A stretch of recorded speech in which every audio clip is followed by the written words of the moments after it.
रेखा शर्मा, जो एक निडर आईपीएस ऑफिसर थी, एक मीटिंग के बाद अपने घर लौट रही थी। रात्रि के 10 बज चुके थे। वो भोपाल के सुमसान रोड पर तन्हा चल रही थी। ड्यूटी में थोड़ा लेट हो गई थी। चलते चलते वो एक सुमसान मुकाम पर पहुंची तो सड़क के दरमियान एक बूढ़ा साधु खड़ा था। जैसे ही उस बूढ़े साधु ने सुनसान सड़क पर एक खूबसूरत जवान लड़की को अपनी तरफ आते हुए देखा तो वो उसका बेसब्री से इंतजार करने लगा। अचानक बूढ़ा साधु सड़क के दरमियान आकर खड़ा हो गया और रेखा का रास्ता रोककर उसे ऊपर से नीचे तक घूरने लगा। रेखा उसके साइड से गुजरकर आगे को चलने लगी तो वो बूढ़ा साधु उसके पीछे पीछे चलने लगा। हर तरफ रात का अंधेरा पूरी तरह छाया हुआ था और रेखा का दिल जोर जोर से धड़क रहा था। अचानक बूढ़ा साधु उसकी तरफ तेजी से बढ़ा और रेखा की हाथ को पकड़ते हुए बोला, हाँ, कहाँ से आ रही हो और मुझसे मिले बगैर जा रही हो? बूढ़े साधु के चेहरे पर एक अजीब सा नशा था। रेखा बोली, वो एक जरूरी काम था, वहां से होकर घर जा रही थी। अचानक बूढ़े साधु ने उसके बाल पकड़कर अपनी तरफ खींचते हुए कहा, मुझे नहीं बताया जाएगा कि वो क्या जरूरी काम था? रेखा बोली, वो एक जरूरी मीटिंग थी। अचानक बूढ़ा साधु हंसने लगा। किस तरह की मीटिंग थी? बूढ़ा साधु बोला। फिर उसने कहा, मेरे साथ भी मीटिंग कर लो। अचानक बूढ़े साधु ने उसके बाजुओं को जोर से खींचा और वहां से कपड़ा फाड़ दिया। रेखा समझ चुकी थी कि अब उसके साथ कुछ गलत होने वाला है। आहिस्ता आहिस्ता आगे की तरफ हटने लगी और बूढ़ा साधु उसकी तरफ बढ़ने लगा। और इस तरह चलते चलते जब बूढ़े साधु ने उसे पकड़ने के लिए छलांग लगाई तो रेखा ने अचानक तेजी से भागना शुरू कर दिया और बूढ़ा साधु भी उसके पीछे पीछे तेजी से भागने लगा। रेखा की सांसें तेज हो चुकी थी। रेखा हांफते कपाते हुए अपनी जान बचाने के लिए तेजी से भाग रही थी। अचानक बूढ़े साधु ने उसे पीछे से धक्का दे दिया और वो सड़क के दरमियान जा गिरी। बूढ़े साधु के चेहरे पर अब अजीब सा नशा आ गया था। वो नीचे गिरी हुई लड़की को अजीब सी नजरों से देखने लगा। रेखा नीचे सड़क पर गिरी हुई थी। अब बचने का रास्ता नहीं बचा था। अचानक वो बूढ़ा साधु बीच सड़क पर बैठ गया। जैसे ही उसे पकड़ने के लिए अपने दोनों हाथ आगे बढ़ाए, रेखा ने अचानक उसे जोर से धक्का दिया और आगे के लिए धक्का दे दिया। संजना नीचे से उठ खड़ी हुई तो बूढ़े साधु ने तेजी से उसे पीछे से पकड़ लिया। अचानक रेखा ने जोरदार आवाज से कहा, देखो, मुझे जाने दो, ये तुम ठीक नहीं कर रहे हो, वरना तुम्हें इसका अंजाम भुगतना पड़ेगा। लेकिन बूढ़ा साधु अब दीवाना हो चुका था। अचानक बूढ़ा साधु बोला, ओहो, मैं तो डर गया। बूढ़े साधु ने अपने पास रखी विस्की की बोतल उठाई और रेखा की तरफ बढ़ने लगा। फिर बूढ़े साधु ने विस्की की बोतल का ढक्कन खोला और लड़की जो सड़क के बीच बैठी थी उसके ऊपर डालने लगा। अब लड़की पूरी तरह विस्की से भीग चुकी थी। देखते ही देखते बूढ़े साधु ने आधी विस्की पीने के बाद रेखा को बोतल पकड़ते हुए कहा, ले, पी ले। रेखा ने डरते हुए कहा, नहीं, मैं नहीं पीती हूं। बूढ़े साधु ने रेखा के बदन को घूरते हुए कहा, ले, पी ले, नहीं तो तेरे साथ वो करूंगा कि तुम किसी को मुंह दिखाने के काबिल नहीं रहोगी। रेखा, जो एक आईपीएस ऑफिसर थी, वो बुरे साधु से बोतल लेकर पीने लगी। अब बूढ़ा साधु रेखा की तरफ बेसब्री से देखने लगा, जैसे उसका मकसद पूरा होने जा रहा हो। और फिर क्या होना था? देखते ही देखते जैसे रेखा का सारा सर चकरा गया हो। उसने दोनों हाथ अपने सर पर रख लिए। क्या हो रहा है? बूढ़ा साधु इंतजार में था कि उसका नशा अपनी इम्तिहान तक पहुंचे और उस वक्त रेखा नशे की हालत में मदहोशी में सड़क पर लेट गई। रेखा अब बेहोश पड़ी थी और उसके कानों में बूढ़े साधु की हंसी गूंज रही थी। अचानक बूढ़ा साधु उसके करीब आया और घूरकर उसके चेहरे को देखने लगा और उसने अपना एक हाथ बढ़ाया और लड़की के बालों की एक लट को अपने हाथ में लपेटकर हंसने लगा और बोला, अब आनंद आएगा। बूढ़े साधु की आंखों में दहशत थी और उसमें वैसी भूख भी।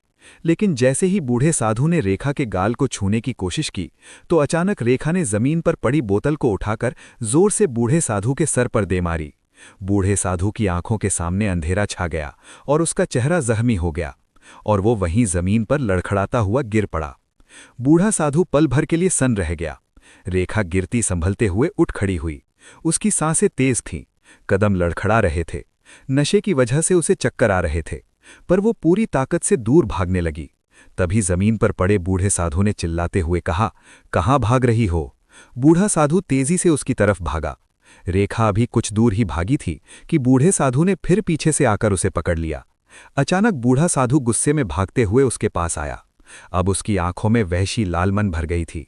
रेखा को खींचते हुए उसने अपने पास किया और उसके कान में गरजते हुए कहा, तूने मेरे साथ खेलने की कोशिश की है, अब तेरी सजा और भी बढ़ गई है। रेखा की सांसें अटक रही थी और बेबस दिख रही थी। बूढ़ा साधु उसे बाहों से पकड़कर जंगल की तरफ खींच कर ले जा रहा था। रेखा ने खुद को छुड़ाने की कोशिश की, लेकिन बूढ़े साधु ने उसे और मजबूती से पकड़ लिया और खींचते हुए जंगल में एक पुरानी हवेली के पास ले आया। रेखा समझ चुकी थी कि अब उसके साथ कुछ गलत होने वाला है। तभी बूढ़े साधु ने हवेली का दरवाजा खोला और अचानक रेखा को धक्का दे दिया। अब रात का तीसरा पहर था। सुनसान जंगल और हवेली के अंदर पड़ी जवान और खूबसूरत रेखा अपना बदला लेने तथा मन की आग को बुझाने के लिए लालायित बूढ़ा साधु। अचानक बूढ़े साधु ने दरवाजा तेजी से बंद किया और खुद भी अंदर आया। उसकी आंखों में वो चमक थी और चेहरे पर एक भूख। उसने आगे बढ़कर रेखा के हाथ को सख्ती से पकड़ लिया और बोला, अब देखता हूं तेरा गुरूर कहाँ जाता है। तुमने मुझे बहुत जलील किया है, अब तुम्हारी चीख ही मेरी जीत बनेगी। रेखा की आंखों में आंसू थे। वो खुद को समेटने लगी। जैसे ही बूढ़ा साधु झपटने वाला था, रेखा की नज़र सामने पड़े एक लकड़ी पर पड़ी। वहां एक लंबा लकड़ी का डंडा रखा था। बूढ़ी साधु ने झुककर उसके चेहरे को छूने की कोशिश की, लेकिन रेखा ने पूरी ताकत से वो डंडा उठाया और साधु के सर पर दे मारा। चीखते चिल्लाते हुए बूढ़ा साधु पीछे की तरफ हटा और उसका सर लूहो लुहान हो गया। रेखा ने एक पल गवाए बिना दरवाजा खोलकर बहुत तेजी से भागना शुरू कर दिया। रात के सुनसान भरे जंगल की राह पर वो नंगे पांव तेजी से भाग रही थी। पीछे बूढ़ा साधु उसका पीछा कर रहा था। रेखा की सांसें तेज थीं और उसके पांव छलनी हो गई थीं। तभी पीछे से बूढ़े साधु की भारी आवाज गूंजी, भागती रहे, कहाँ तक भागेगी। बूढ़ा साधु रेखा को दबोचने के लिए उसका पीछा कर रहा था। रेखा ने चारों तरफ नजर दौड़ाई तो जंगल में एक जगह एक दरवाजा खुला था। ये भोपाल की किसी पुराने खंडहर कारखाना था। रेखा के कदम अपने आप उस तरफ बढ़ चले। वो लड़खड़ाते हुए जैसे ही भीतर घुसी, वहां टूटी फूटी और जंग लगी मशीनें पड़ी हुई थीं। वो उस खंडहर में एक कोने में जाकर छुप गई और उसका दिल जोर जोर से धड़क रहा था। कुछ पल बाद धड़ाम से खुला और बूढ़ा साधु अंदर आया। उसके कदमों की आहट गूंज रही थी। कहाँ छुपी है? आवाज कारखाने की दीवारों से टकराकर गूंजी। रेखा चुपचाप बैठी हुई थी। बूढ़ा साधु अंधेरे में इधर उधर उसको ढूंढ रहा था और अचानक एक आहट सुनकर वो बूढ़ा साधु जोर से हंसा।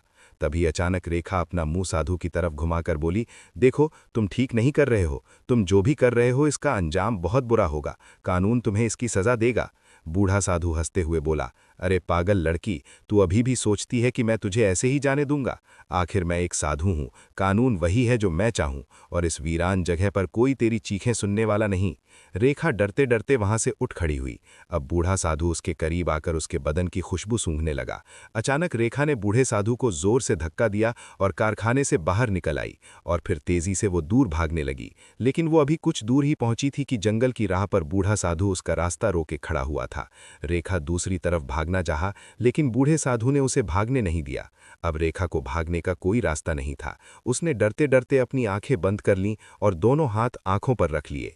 बूढ़े साधु ने जमीन पर हाथ मारते हुए कहा, चल कोठरी में जाकर लेट जा, वरना यहीं जंगल में तेरा अंजाम कर दूंगा।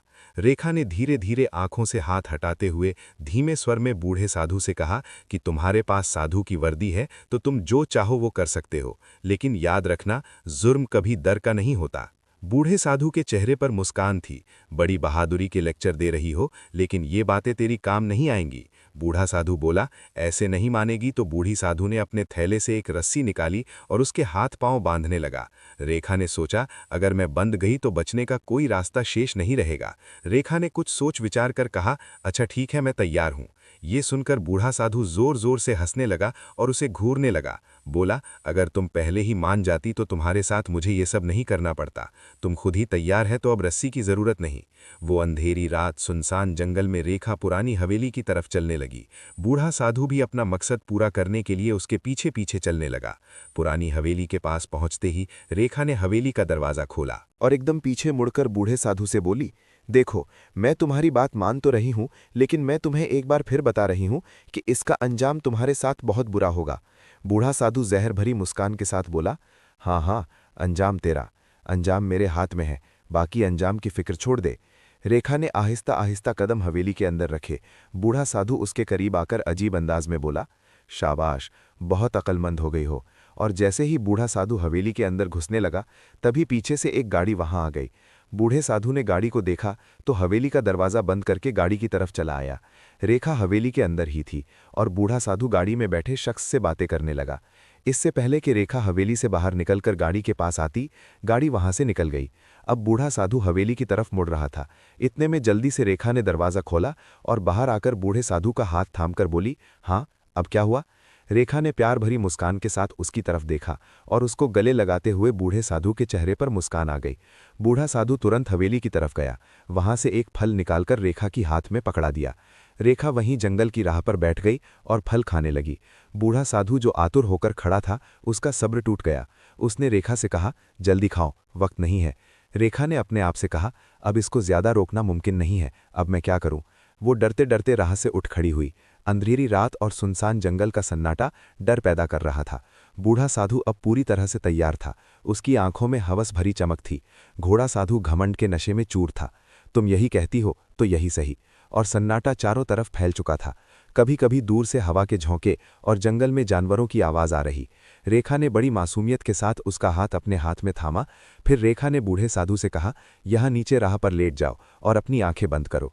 साधु वहां राह पर लेट गया और अपनी आंखें बंद करके मुस्कुराते हुए बोला, चलो देखते हैं अब तुम क्या करती हो। रेखा उसके चारों तरफ चक्कर लगाते हुए मन ही मन कुछ सोचने लगी। फिर वो उसके ऊपर झुकने लगी। एक पल को तो ऐसा लगा कि वो उसके ऊपर झुक गई। बूढ़े साधु के चेहरे पर कातिलाना मुस्कान थी और गहरी सांसों की आवाज गूंज रही थी। रेखा ने अपनी जूती की एड़ी तरक से उसकी छाती पर मारी और बूढ़े साधु की लाठी खींचकर अपने हाथ में ले ली। बूढ़ा साधु उठकर बोला, तुमने मेरे साथ ये ठीक नहीं किया। तभी रेखा उसके पास आकर बोली, मैं तुम्हें ये दिखाना चाहती हूं कि मैं भागना चाहूं तो भाग सकती हूं। अब मेरी मर्जी है, मैं इसके लिए खुद तैयार हूं। ये सुनकर बूढ़े साधु के चेहरे पर फिर मुस्कान आ गई और वो रेखा को अपनी गले से लगाने लगा। एक मिनट, पहले मुझे ये बताओ कि वाकई में तुम इतने ताकतवर साधु हो, जो चाहो वो कर सकते हो? बूढ़ी साधु ने घमंड भरे लहजे में कहा, हाँ। रेखा ने अचानक बूढ़े साधु का हाथ पकड़ा और उसे हवेली की तरफ ले जाने लगी। बूढ़ा साधु ये देखकर हैरान होने लगा। चलते चलते वो दोनों हवेली के पास पहुंचे। सुनसान जंगल में उस समय रात्रि का आखिरी पहर था। वहां सिर्फ रेखा और बूढ़ा साधु मौजूद थे। जैसे ही वो हवेली के पास पहुंचे, अचानक रेखा हवेली के अंदर दाखिल हुई और वहां से एक लाल कपड़ा उठा लिया। रेखा अब अपने असली मकसद की तरफ बढ़ रही थी। मैं नहीं मानती कि तुम इतनी पावरफुल हो और ये सब कर सकते हो। बूढ़ा साधु कुछ समझ नहीं पाया और उसने मोबाइल निकाला और रेखा को बताया। जिन लड़कियों के साथ उसने गलत काम किए थे, वो घमंड से अपने गुनाह गिनाने लगा। रेखा चुपचाप उसकी बातें सुनाने लगी। फिर बूढ़े साधु के पास जाकर बोली, वाह, तुम तो बहुत दूर निकले, मैं तुम्हारी बहादुरी देखना चाहती हूँ। साधु को सुनसान जंगल में दूसरी तरफ ले जाने लगी। बूढ़ा साधु भी खुशी खुशी उसके साथ चल रहा था। तो वहां जाकर रेखा बोली, तो क्या कह रहे थे बाबा, तुम्हें पकड़ने वाला कोई नहीं? रेखा ने अपनी कपड़ों में छुपी कैमरे को उस बाबा को बताया और कहा, तुम मुझे जानते हो मैं कौन हूं? मैं एक आईपीएस ऑफिसर लड़की हूं। बूढ़ा साधु घबरा गया और इतने में ही पुलिस की पूरी टीम अपनी गाड़ियों से वहां पहुंच गई। रेखा साधु से बोली, तुम क्या समझ रहे थे कि ये सब खेल तुम मेरे साथ खेल रहे हो? नहीं, ये खेल मैं तुम्हारे साथ खेल रही थी। मुझे पता था कि तुमने कई लड़कियों की जिंदगी बर्बाद कर दी है। फिर साधु को पकड़कर ले जाया गया और जेल में ट्रांसफर कर दिया गया। ये कहानी हमें सिखाती है, साहस, बुद्धिमानी और दृढ़ संकल्प के साथ कोई भी बड़ी से बड़ी बुराई का सामना कर सकता है और हमेशा अंत में न्याय की ही जीत होती है। दोस्तों, ये कहानी केवल मनोरंजन और शिक्षा के उद्देश्य से बनाई गई है।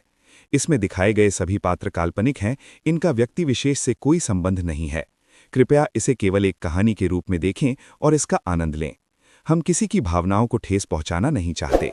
अगर हमारी कहानी आपको अच्छी लगी हो तो प्लीज़ चैनल को सब्सक्राइब और वीडियो को एक लाइक ज़रूर करें। धन्यवाद।